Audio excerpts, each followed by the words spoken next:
Listen, I'm so happy you're up here, and I've heard you at this point discuss LeBron and Jordan so many times that I almost don't want to broach it, but I have to. I'm sure you have to.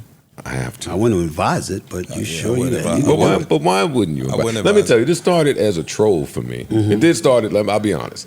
It started as a troll for me. Hey, LeBron's going to get the all-time scoring record. I thought Kobe would have got it had that injury not been there. Okay, probably. He would have went for it, I can tell you that. Oh, for sure, right? That's who he was. So, but in my trolling, the Jordan fans just act like this conversation wasn't one to be had, so it enraged me a little. So now I just argue LeBron, and I think I got a pretty good argument. My issue with you is, because I don't have any issue with anybody that says Jordan is the best player in the world. I'm not stupid. My issue with you, because you're on television, I think you almost have to speak about the game as the game. I don't think you could get on TV and talk about the business of the NBA and how that ran neck and neck with Jordan's ascension. I don't think you could get on TV and talk about how David Stern's agenda at the time would mean Michael Jordan has to be the best player in the world for the NBA to grow. I never hear y'all talk about that part. I genuinely don't understand what the hell you just said. Yeah, me either. I disagree with you. I really don't. I'm completely lost at what you're saying. I disagree with you. I don't understand what you're saying. Who was supposed to be the face of the NBA if not Michael Jordan? When? You got to give me specific years. Okay. Let's talk about it. No, I'll give you specific year. Okay. Magic and Bird got bad backs. They went to the Dream Team practice and seen this nigga dunking all over the place. They knew it was over for them. That's 1992. Okay. Right? Yeah. So we're not handing it to them. Magic's back wasn't bad. Isaiah Thomas, Joe Dumars, the Pistons, all of that fighting and clothesline and shit. We're not passing the league to y'all. Okay. What were the other options marketing-wise? Okay. There were no other options. No. But the reason there were no other options is because anybody that played in that era would tell you there could not possibly be another option because Michael Jordan was head and shoulders above them all. Yes. Now let's break this down. Magic Johnson comes in as a rookie, plays center, Game 6, NBA Finals against Caldwell Jones, Chocolate Thunder, Darryl Dawkins and the crew, drops 42. All right, 15, wins MVP. Kareem Abdul-Jabbar got hurt. I saw it on Winning Time. Remember Winning Time? They talk about have no fear, the Magic Man is here, that kind of joint, whatever, fine. They also talked about the NBA damn near going out of business in Winning Time before Magic got there. But I'm getting ready to go all there because I didn't need Winning Time for all of this. All right, so here's the deal. So what happens is that it's on tape delay. It's violence, it's drug infested. You're a few years removed from Rudy Tomjanovich nearly dying because, Kermit Washington hit him with the punch, whatever. You got all of that going on, and it was considered a quote-unquote thuggish league that people didn't want to put on national television and invite into their living rooms. That's where Magic and Bird came in, and they went about the business of assisting Converse, ultimately Nike down the road, all of that stuff in terms of marketing the NBA product before it would ultimately be put on national television. No matter how great Bird was, and he was great, no matter how great Magic was, and he was great, let me throw a few names at you. Bird had McHale, Parrish, DJ, Ainge, Dennis Johnson, Gerald Henderson before that, all of these cats, right? Cedric Maxwell, let me not forget my brother Cornbread, who's still calling games for them, and the whole nine. So you had that team. They used to have their tussles with Philadelphia because everybody wanted Dr. J to win a title. It had evaded him until Moses Malone 454 came along, helped deliver that good, interrupt the proceedings in 1993, right?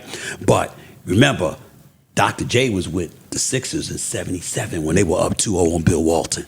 Had McGinnis and those boys, and Bill Walton with Lionel Hollins and Maurice Lucas, one of the enforcers, came storming back, won 4 straight. Bill Walton established himself as one of the great centers. And then Bird came along, and the title kept eluding Dr. J. So everybody wanted that, but it was Philly and Boston, really, initially, until Magic and Bird got it going. Then you got Magic. We talk about Byron Scott. We forget our brother Norm Nixon. prior to Byron Scott. We know about Worthy, right? You know Kareem, right?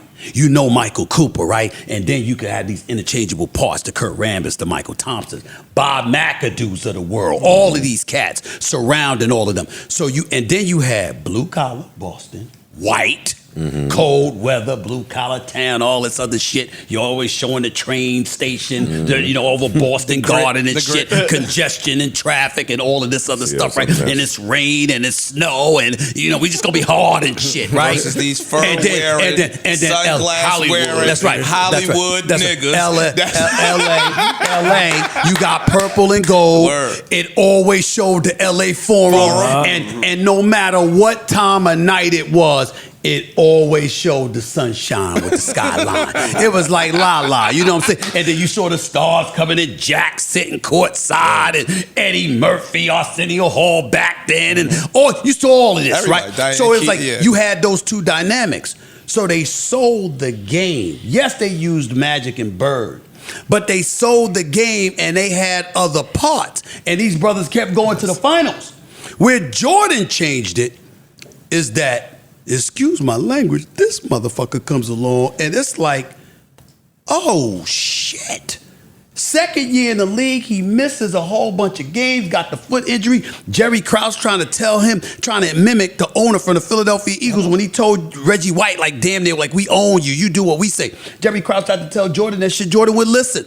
Came back with just a few games left. Shows up, Boston Garden, game 2 against Bird, dropped 63. And lost. Through the legs. And Bird, And lost. but wait a minute, it didn't matter.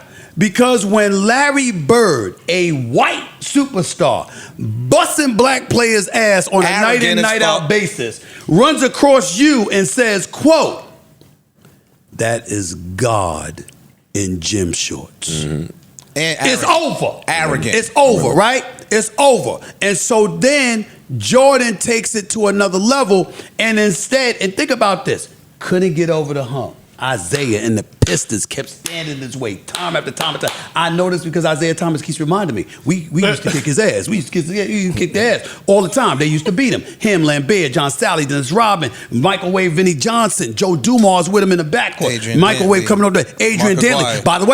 By the way, Adrian Danley got it great because he wasn't getting along, wasn't vibing with them. They have to trade, they have to get his boy Mark Aguirre up in there. Or James Edwards coming off the bench as a reserve. Or Chuck Daly, Daddy Rich, as John Sally would call him. You had all of this going on, and they kept standing in Jordan's way. And when he lost, never, ever did anybody look at Jordan and say it was his fault. He couldn't beat him, but you went like this. You found yourself crying. Mike Pippen with the migraine. Game 7. I mean, everybody losing their mind and Michael Jordan on the bus crying every single time there's something. Because this brother averaging 35 one year, 33, another 37, another busted everybody's ass. No help when it really, really counted. And so all of that was going on. And he had ascended to such a point. There was no one else. Sure. There was no one. And I'm telling you what I know. There was nobody. Stephen, okay. But then why not acknowledge that David Stern's agenda with marketing the NBA through the 90s and adding to the bottom line and to the money and making this the biggest product in the world ran hand in hand with all of this Jordan is the greatest bullshit. I'm not saying it doesn't go hand in hand. What I'm asking is, I have the NBA and Nike. No, what I'm asking is, what are you trying to say? That because David Stern was choosing to market Jordan, that somehow that gave Jordan an edge over other players? No, I'm saying that because David Stern chose to market Jordan and because Nike chose to market Jordan the way that they did with these catchy jingles and like Mike and these commercials and the sneakers and everything was fire, it added to the fans painting Michael Jordan as the best in the world. He cannot be beat. Easy argument to dispel with this one fact. You are wrong when you say David Stern chose. To paint. Nike chose. Yes. They had no choice. I'm agreeing He with was that Oh, dominant. no, I agree with this. He didn't have a choice. He was it wasn't that his dominant. paintbrush that painted anything. What he was doing on a day in and day out basis painted any picture that they needed painted. Isaiah Thomas speaks to Michael Jordan running in David Stern's office and complaining about a whistle. We also have videos of Michael Jordan saying don't do what? We have videos of Michael Jordan saying to refs, hey, that wasn't a foul, and them reversing the call. Okay. Fine. Joe, no problem. We have we do know that those things happened in the 90s. To every superstar in the 2020s. In any sport. In any sport. Joe, we got shit where LeBron takes the ball, he palms the ball, they throw it to him. He'll take 4 steps before he even puts the first dribble down. Let's stay here. Let's calm down. It's superstar shit. No, I'm just saying. It's superstar shit. I don't want to talk about LeBron because there's a multitude of stars who get that whistle today. Gotcha. I'm in the 90s where it was just Mike. Okay, all right. Well, were there other stars that got that whistle? Barkley, Karl Malone, stars got whistles. Here's what you're missing. They got the whistle. It just wasn't against Mike. But they got the whistles to help them get to where they are from time to time. If you, I can't give you a specific incident because I ain't pay attention to that level because I understand that this happens with every game. But the reality is that you had, let's look at it. Magic was older now in 91 when Jordan won the first title.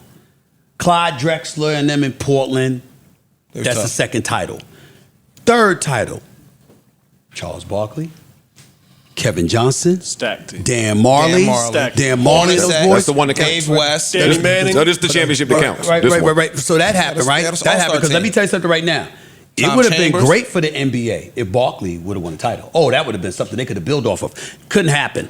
Then you had Sean Kemp. Yes. A Skywalker, Skywalker with the glove, Gary Payton. You had, and they would have done anything for John Stockton and Karl Malone to win. And let's not forget the Eastern Conference. Riley goes into New York. We ain't talking about the players other than you, and we talk about the New York market. So you go into the New York market, and Riley tries to emulate Bad Boys basketball. You get Anthony Mason you got John Stockton from a grocery store. You get Oakley. You get him from Chicago. You get Anthony Mason from the CBA. You got all of this shit going on. Rest in peace, Mace. No doubt. Xavier McDaniel. First, remember, Knicks' first playoff run when him and Jordan were head-to-head with each other, face-to-face, getting in each other's face. Jordan like, F you, blah, blah, blah. Xavier McDaniel wasn't backing down. Knicks saying they're coming. Indiana on the come-up. Somehow, some way, no matter what obstacle you threw in the way of Michael Jordan, he knocked him out. He overcame it. He knocked him out. And everybody knew. And as a guy that's been covering the NBA since 1996, here's what I would tell you. Everyone has religiously said to me, you feared Jordan. You respect all these other dudes. The fear that Jordan would instill in you because he was the kind of person that like, I'm going to drop 50 on you tonight. And he would do it. And embarrass you. And by the way, then he turn around and defensively shut your ass down. I'm telling you what I know. And they would go at him like this. This dude, see, I don't like telling this part because he's married, he's happily married, and all of this other stuff. But Jordan was the kind of dude, man, when he was single. When he was single. That's important. It's very, very important. Jordan was the kind of dude that would roll up on you, right? And you could have the finest ass honeys in the room. Don't mean nothing to him. Until he see the star he about to go against with him. And he was the kind of dude that would say something to her. That's hate. He's hard. All right? Just to have you 100% motivated to go at him, and then he would drop 50 on you. Now, see, these are the things we know. These are the things we know. Right? These are the things we know. I ain't saying nothing happened or anything like that. I don't know nothing. Ain't none of my business. But I'm telling you, he would do whatever it took to get the most out of you because he wanted you at your best. He wanted you at your best so he could annihilate you and completely demoralize you from ever thinking you could fuck with him again. And that's what they said. That is Michael Jordan. Some people would be up 10 in the fourth quarter. He would say that's not enough. Well, y'all have already let me know that there wasn't even a second option to market this league because he was head and toes better than everybody in the world. So none of this is shocking. You covered the NBA since '96. Since your memory is so good, since you want to tell me about all the NBA rosters in the finals that he beat. I didn't say that. Here's a question for you. Yeah. Who in all of those six championships, what opponent of his hit a step back three? None. What opponent of his hit a step back? Yeah, any of them in any of those. Or they had it in the None. I mean, Hornacek didn't step back when he hit his three, so that doesn't count. Dan Marley didn't step back. Dan Marley had a spot up three. He didn't step back. That didn't count. Barkley had a relatively set up three on a rare occasion. He shot a three. That didn't count. Glove wasn't going to shoot any threes. That was some of the and Eddie Johnson, he wasn't really guarding. So some of the moves creatively that these kids are doing at playgrounds, they're very creative. I don't know if Jordan is Jordan if you have to face some of these people that actually can do some of this stuff that is beyond our belief. Okay. Well, let me throw that back. We saw what happened when he faced the crossover from Allen Iverson. Let me ask you a question. He damn near fell on his ass. We saw what happened when he went up against a white boy with some game, Rex Chapman, and Rex Chapman served him up. If Rex Chapman can serve up Mike, hey Joe, then what do I think Mike is going to do? Please never put Rex Chapman and Michael Jordan's name in the same sentence. I would never, but they played against each other. So? And I'm happy to explain. Y'all would tell me that Michael Jordan, who won all the Defensive Player of the Year awards, never got cooked. So if he got cooked, I never said nobody that. says that. Say that, Joe. Nobody says that. They speak when they speak of Michael Jordan.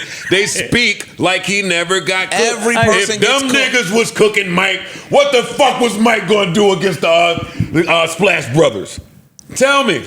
Klay Thompson wouldn't get 10 points. Oh, stop it. Whenever you'd like me to explain it to you, I will. Oh shit. Whenever you ready. Oh shit. Whenever you ready. Joe on Joe. Give it to me. Okay. Give it to me. Couple of things. Every damn player's gotten cooked with a move here or there. I would like to remind you that the year that Allen Iverson did that crossover on Jordan won the championship. That's neither here nor there. Here's the deal. Jordan, when you look at him, you look at today's generation of players. Nobody is taking anything away from the fact that today's generation of players look better than they've ever been. They're faster, they're more athletic. They clearly can shoot better to some degree, at least some of them rather. All of those things are true. But the word adaptation is applicable. Evolution. You have to, and evolution, both. You have to be able to look at somebody, and we can look at certain players and we could say they could never be blah, blah, blah, blah, blah. There is no one on this planet that would ever look at Jordan and say that. There's no one that would look at him and say he could never be a three-point shooter. There's no one that would look at him and say he could never, be a big guard and do what Kobe did. Well, there's no one that would look at him and say he could never do what LeBron James did with the no hand checking rule now and what have you, because you can't do the hand checking rule. All right, first you had the Jordan rules. Rules were made to negate what Jordan brought to the table. Why? Because he was so dominant in isolation that you literally made it illegal to have two dudes on the same side on a wing offensively in order to deal with it. You had to deal with him because this brother in isolation would destroy people. He'd rip souls. Yeah. You understand? And these are guys that admitted it. They talked about we don't know what he is. I love when John Sally said when they were taping The Last Dance and stuff, and they had a line in there. He said we had to get him. The rule was get him before he gets airborne, because he's not human, right? He's not human. Shout out to John Sally. This is what they did. Absolutely. This is what they did. And so now we got to take into account. Now here's where the whole LeBron thing, and I'm just going to listen. LeBron, to me, is top 2 all time. Now, if you disagree, you disagree. Where I get annoyed is when somebody's acting like I'm hating or disrespecting because I got them too. The NBA started in 1947, goddammit. 1947, okay? The league has existed over 75 years.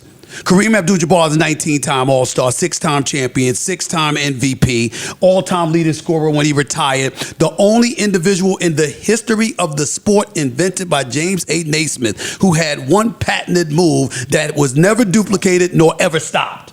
That's Kareem Abdul-Jabbar, and I have LeBron ahead of him. That is not disrespectful. It's because we don't like your reasoning. But here's the deal, what I said. Well, here's the reasoning, okay? I'm looking at Jordan, a 10-time scoring champion. I'm looking at Jordan, a 9-time all-first-team NBA player. First team.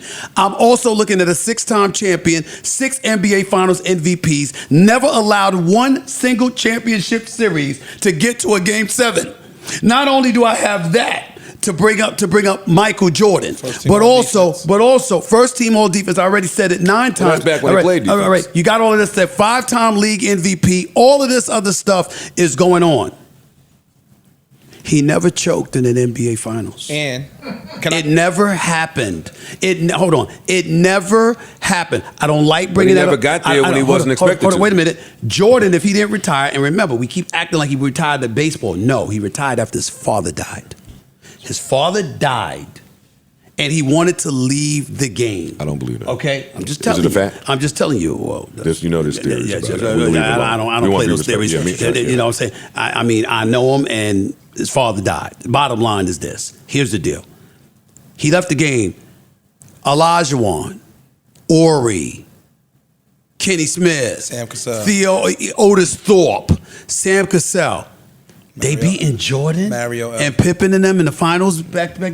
Jordan would have won 8 straight. He would have. He won 8 straight. Whoa, I don't know that.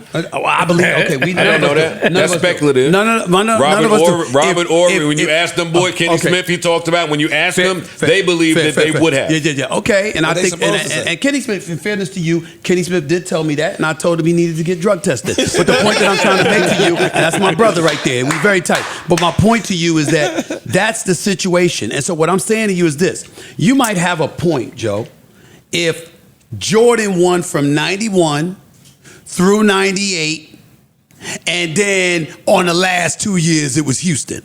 But there was a 2-season gap where he didn't win because the first retirement and the second he came back out of retirement with only 17 games left, and then Nick Anderson got the best of him when he was rusty, and then he destroyed him and swept him the next year. I hate when y'all do that. Right? No, he just stripped the ball. Nick Anderson got him. I said Nick got the best of him. But the point is that you had that 2-year gap. That 2 years was Jordan's prime. True. Those 2 years that Houston won was Jordan's prime. It wasn't at the tail end of his career. So if you could win 3 straight, miss it 2 years, and then come back and win 3 straight, why couldn't he win 2 straight in the middle? True. Now, if you said he can't win it on the back end, I get you. But why not in the middle when that was his prime? I don't know that they could have beat that Rockets team. As a Knicks fan, I watched that Rockets team closely. I just don't know. And in That's the middle. all. But Olajuwon was in his prime. He also potentially could have been exhausted for winning 8 straight championships. But listen, my thing is not about Mike. Mike is solidified. One more point.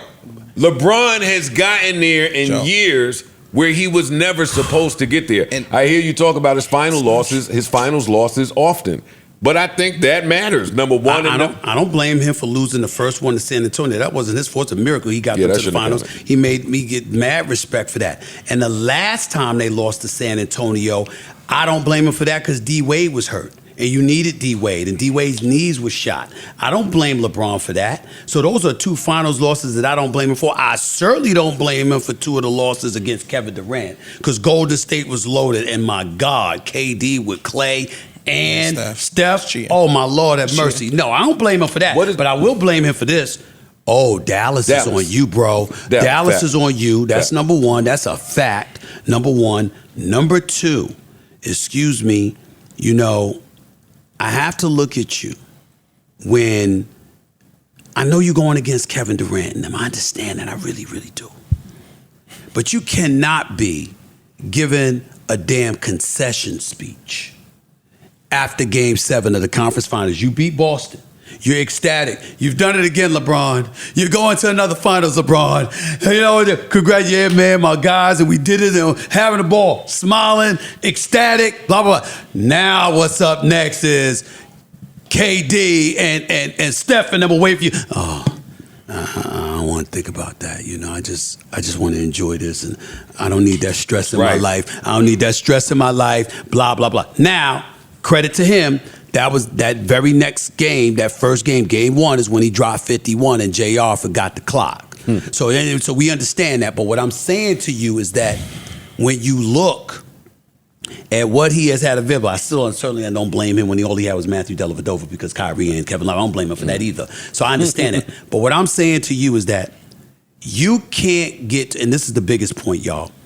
When I bring up the choke, 4 straight games, he was being guarded in the post by Jason Terry. I want you to think about that for a second. He was so scared. He was so scared. And I brought this up recently because I knew I was going to meet you. I was going to see you. And damn it, I brought the tape with me. The following year, now this is the first year he won the title when they beat Oklahoma City. Mm-hmm. Go back to that All-Star game. When they had lost to Dallas, he comes back for the next season. His second year in Miami. They had All-Star Weekend. It's an exhibition. You're having fun. The fans are there, whatever. The game is coming down to the wire. Kobe claps his hands. No, that's not it. Kobe claps his hands, spreads his arm. I'm guarding you. Here we are. And LeBron turns the ball over because he tries to make a corner pass to Carmelo. Forget the pass for a second. Melo, D-Wade, Kobe all descend upon LeBron. What's wrong with you? What you doing? Because it was evidence that he was psyched out. Because there was never any questions about his abilities. Mentally, he didn't have that confidence. And so his whole commitment was to doing it the right way because it was the only thing he was confident in. He wasn't confident in his free throw shooting. He wasn't confident in his perimeter shooting. He wasn't confident in having that killer instincts that people thought he had it because he dropped 25 straight against Detroit. Right. But it didn't stop there. He had other moments where it wasn't there. What I'm saying to y'all is this. That was never Jordan. He had a dog. Ever. Never Kobe. Ever. And that is what separates. If you want to tell me that LeBron eclipses Jordan, right, I would say to you, give me 2012 to now, you got an argument. We can have that discussion. I don't believe it, but we can have that discussion. But when you take into account those formative years, where you had to go and join D-Wade, when you had to have a press conference for the entire season, and you can't even sit by yourself to answer questions because D-Wade, your big brother, has to sit next to you because your confidence is that shot. He wasn't feeling safe. When you have that going on, there we go. When you have that going on, that was never Jordan. Ever. And that right there is the key to the difference between Jordan and LeBron. Jordan was Jordan. LeBron had to learn to become Jordan-esque. Kobe didn't have to learn it. Sure did. Jordan didn't have to learn it. The only reason why Kobe doesn't get the nod over Jordan is number one, he's number two at the same position that Jordan played. And number two, he had Shaq for the first 3 championships. Otherwise, we'd be talking about how Kobe should be ahead of LeBron. That is why I have LeBron number 2. I don't give a shit what anybody says. Right. It is a fact. Bruh, that is reality. Michael Jordan played 10 years, barring the 2 years that he got the serious injuries. Right? He played 2 years where he played like 17 games, 12 games, some shit like that. 1 year he only played 60 games. If you count up all the other years he played, he missed like 15 games, dog, and like 10, 82, 82, 81, 80. He don't miss games. He played every night. And the rules were tougher. The game was considerably more physical. And all of those things were applicable to what transpired. That's my argument with and that's what it is. Crack Listen, crack your fucking muffin. No, it's my man right here. It's my man right here. You good. Neutral Budden.